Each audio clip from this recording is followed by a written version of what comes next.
O pastor e a garota de programa dentro do avião e o bêbado na calçada do mercado. Eu vou contar todos os detalhes dessa história verídica aqui para vocês. Não é uma reflexão, aconteceu de fato com o pastor itinerante Carvalho Júnior. Vejam só, são duas histórias, mas reais. O pastor Carvalho Júnior recebeu um convite para pregar em Macapá. E aí, quando chegou o dia do evento, ele pegou o avião em São Paulo para Macapá. Só que aconteceu um problema no avião e eles tiveram que passar por Brasília e pousaram no aeroporto de Brasília. O pastor Carvalho Júnior liga para o pastor do evento e diz: pastor, aconteceu um imprevisto, eu vou chegar um pouco atrasado porque o avião quebrou e tivemos que parar aqui em Brasília. Aí o pastor disse: não, então faça o seguinte, já venha já vestido para o culto, troca de roupa logo por aí para não atrasar, porque quando você chegar já vai direto para o trabalho. Ele disse: tudo bem. O pastor Carvalho Júnior disse que fez só lavar assim o rosto, lavou o rosto e para ele já estava tudo ok. Entrou no avião, a aeromoça ofereceu a ele o canto próximo assim à janela, e aí ele disse: não, eu prefiro ficar aqui. Ela disse: então você pode ficar aqui. E ali do lado dele, ele se sentou, a moça colocou ele do lado de uma mulher, de uma jovem muito, muito bonita, que destacava assim a sua beleza, sabe?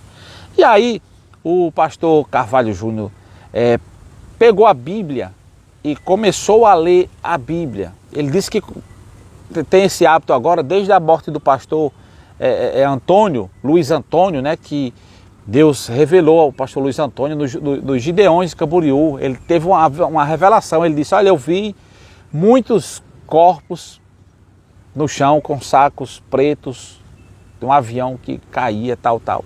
E aí ele foi fazer a viagem, o próprio pastor que contou, o avião caiu e ele foi um dos tais que partiram para a eternidade, e aconteceu do jeito que ele contou. Aí depois que ele ouviu esse testemunho, aí ele pegou o hábito agora de toda vez que o avião levantava voo, ele lê a palavra de Deus, sabe?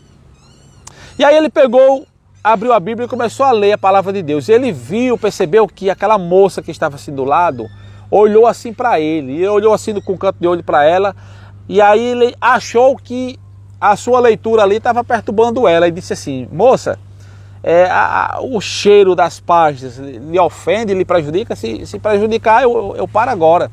Aí ela disse assim: não, pelo contrário, eu gosto muito da Bíblia. Ele disse: que bom. Aí ela disse assim: qual é o seu nome? Aí ele disse: eu sou o pastor Carvalho Júnior, estou indo pregar em Macapá. Ela disse: eu estou indo para Macapá também. Aí ele disse assim: que bom. Aí quando passou um pedaço, ela disse assim: qual é o seu nome? Aí ele disse: Carvalho Júnior. E começaram a conversar. E aí ela perguntou a terceira vez: moço, qual é o seu nome? Ela disse: meu nome é Carvalho Júnior. Aí ele disse: moço, me desculpe, me perdoe, é porque eu estou muito nervosa. Você está nervosa? Ela disse: o senhor é pastor? O senhor falou que é pastor? Ele disse: sim, eu sou pastor. Aí ela disse assim: eu estou feliz por uma coisa, graças a Deus que hoje eu estou bem guardada. Ele disse: por que você está bem guardada? Ele disse: porque até Brasília, eu vinha no voo e quem estava sentado ao meu lado era um padre. Ele disse: que bom. E o padre disse o que para você? Ele falou muitas coisas boas do amor de Deus para mim. Eu gostei muito da conversa do padre. E agora o senhor é pastor, então Deus está me guardando, né? Ele disse: depende. Depende de qual sentido. Deus está lhe guardando de algumas coisas e de outras coisas você está meio vulnerável. Aí começaram a conversar, né? Aí ela disse assim: você está vendo essa bolsa aqui? Ela disse: tô. Essa bolsa aí está cheia de dinheiro. Uma bolsa assim, uma bolsa grande, né? Essa bolsa aqui está cheia de dinheiro. Ele disse: cheia de dinheiro? Eu disse: moço, pastor, eu sou de Macapá. E eu saí de casa dizendo aos meus pais que ia trabalhar, que ia para a faculdade, mas eu não estou em faculdade coisa nenhuma, eu sou garota de programa. E todo esse dinheiro aí é fruto desse meu trabalho. Mas eu quero dizer ao senhor que eu tenho muito dinheiro, mas eu não sou feliz.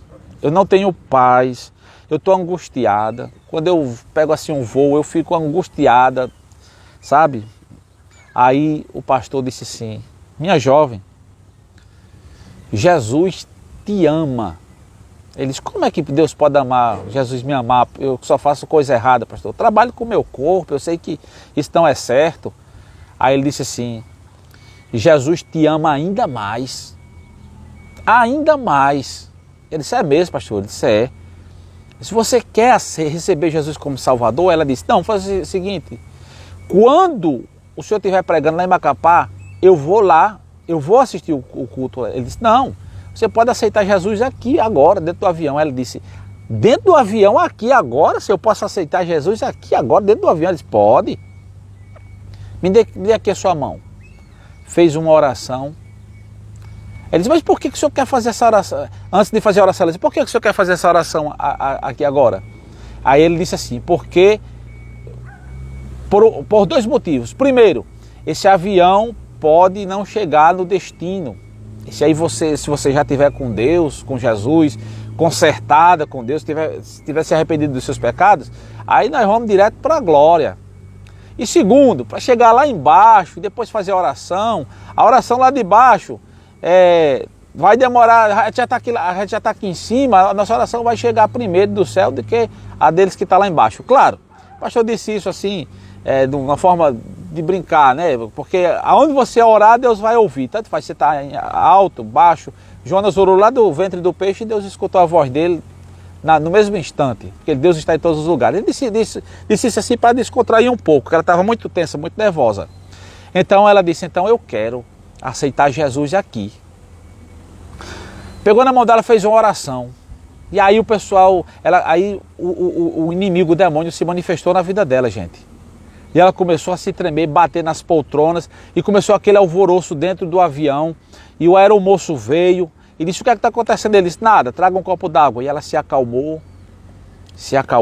Ele deu a Bíblia para ela ler. Ele disse, agora você fala nessa Bíblia aí enquanto eu durmo um pouco. E ela começou a ler a Bíblia, ele foi dormir, e ele dormiu.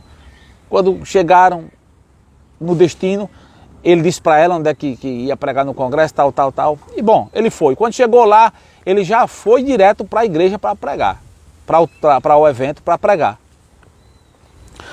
Quando ele está pregando, quando ele está lá no evento pregando, de repente ele olha assim, lá vem aquela garota com mais 7 pessoas com ela, faz 8. E aí, na hora do apelo, o pastor tentou se esconder dela, disse, ela vai dizer alguma coisa aqui que talvez vai desagradar aqui, não sei. Ficou com medo assim da reação dela, porque vinha com 7 pessoas. Mas aí o pastor terminou de pregar. Quando o pastor fez o convite, mais de 200 pessoas vieram à frente para aceitar Jesus como Salvador. Ela veio e trouxe as 7 pessoas com ela. E aí o pastor, quando terminou o trabalho, perguntou a ela, ou melhor, o pastor perguntou ali ao vivo, no trabalho, perguntou a ela o que estava acontecendo. E aí ela disse, olha, eu cheguei em casa, eu não neguei para meu pai, meus pais não sabiam que eu fazia o que eu fiz até ontem. Mas aí eu revelei para ele, eu disse, olha pai, eu fazia isso, eu era garota de programa, todo esse dinheiro que eu tenho, o que eu mando para vocês é desse trabalho. E aí eu esperei que a reação dele seria diferente. Meu pai encheu os olhos de lágrimas e disse assim. E ela disse, pai, a partir de hoje, porque aquele pastor, o pastor disse lá dentro do avião, que Deus me amava e que Deus ia me dar um esposo e uma família linda, pai. E eu estou acreditando nas palavras daquele pastor. E aí, gente, ele disse assim, minha filha, se Jesus fez isso com sua vida, então eu tenho que me entregar para ele. Com todo mundo aqui de casa, vamos ser crente hoje, vamos para o culto e vamos aceitar Jesus como Salvador. Gente, todos eles aceitaram Jesus como Salvador. Aleluia. Fica aí, eu prometi que ia contar a história do bêbado na calçada, no mesmo testemunho. Fica aí. O mesmo pastor Carvalho Júnior, o pastor presidente dele, fazia uns testes com ele, para ver se testando a sua obediência. e mandou ele dirigir o culto na praça, 7 horas da manhã, com a caixa amplificada de 500 watts e uma guitarrinha. Chamou os irmãos e ele disse, eu vou. 7 da manhã, ali no meio das frutas, das verduras, das carnes, e ele pregando. No domingo, no primeiro domingo que aceitou Jesus, um bêbado. No segundo domingo ele pregou, sabe quem aceitou Jesus, quem veio à frente e aceitou Jesus? Um bêbado, só que era o mesmo bêbado. E todo domingo o mesmo bêbado vinha e aceitava Jesus e mais ninguém. Só o mesmo bêbado vinha, aceitava Jesus e mais ninguém. O povo dizia assim, pastor, não decreta esse homem não. Esse homem vai aí só para se amostrar. Continua bebendo do mesmo jeito, bêbado todos os dias. E aí um dia o pastor pregou, animado, e perguntou, quem quer aceitar Jesus, quem quer receber Jesus como Salvador, quer receber a oração, vem à frente. E aí, não tinha, o bêbado não estava lá, mas ele percebeu, quando o culto estava perto de terminar, ele percebeu que lá longe, numa barraquinha longe que tinha, lá viu o bêbado correndo, uma pessoa correndo, chegou cansado na frente. Quem era? O bêbado, que aceitava Jesus todo domingo. Ele disse, eu quero aceitar Jesus como Salvador. E ele disse, rapaz, você de novo? Ele disse, eu de novo, eu quero aceitar Jesus como Salvador. E o pastor fez a oração por ele. Resumindo, esse bêbado, hoje ele é presbítero da igreja. Presbítero da igreja. Para concluir, às vezes a gente julga as pessoas pelo que elas têm, pelo que elas aparentam ser. E às vezes nós fazemos distinção, acepção de pessoas. Gostamos do rico, do bonito, do eloquente, do intelectual e menosprezamos às vezes os pobres, né? Os menos favorecidos de intelectualidade. Às vezes, quando eu digo nós, não estou dizendo eu e você, estou dizendo que as pessoas, a maioria das pessoas são assim, é verdade? Mas Deus, Ele ama, Ele ama e Ele investe nos maiores pecadores. Deus, Ele ama as prostitutas, os beberrões, os viciados. Deus ama todos. Aquelas pessoas que erram muito do caminho. Todos nós erramos, mas tem uns que erram mais do que os outros. Deus ama todas essas pessoas e deseja salvar todas elas. Aí às vezes tem pessoas imbecis que só querem pregar o evangelho para as pessoas famosas, né? Para as pessoas que têm o dízimo alto, para as pessoas que são eloquentes, que são ricas, querem favorecer a palavra de Deus para essas pessoas, aonde o evangelho não diz isso, viu? Nós não podemos fazer a distinção de pessoas, a acepção de pessoas. Temos que pregar o evangelho para o rico, para o pobre, para o branco, para o preto, enfim, para todos. Para todos. Jesus não faz distinção. Jesus não fez distinção com aquela moça, viu? Por ela ser garota de programa. Pelo contrário, ele ama ela e ama todas as outras que fazem a mesma coisa. Está entendendo? Mas Jesus transformou a vida dela. Quando ela conheceu Jesus, ela foi transformada pelo poder do evangelho. Ela e toda a sua família. Então, meu amigo, minha amiga, você que tem alguém na sua família, que você tem orado a Deus, pedindo que Deus transforme a sua vida, continue orando, continue pagando o preço, que Deus vai salvar, Deus vai converter ela, tá bom? Então, passando aqui para trazer esse testemunho glorioso aqui para vocês. Se vocês tiverem gostado, gente, me dê uma força, compartilhe, curta, comente e se inscreva no meu canal, no TV Paraú, tá bom? Lá, me siga também no Instagram, TV Paraú. Eu sou o Sátio Araújo e essa é a sua TV Paraú.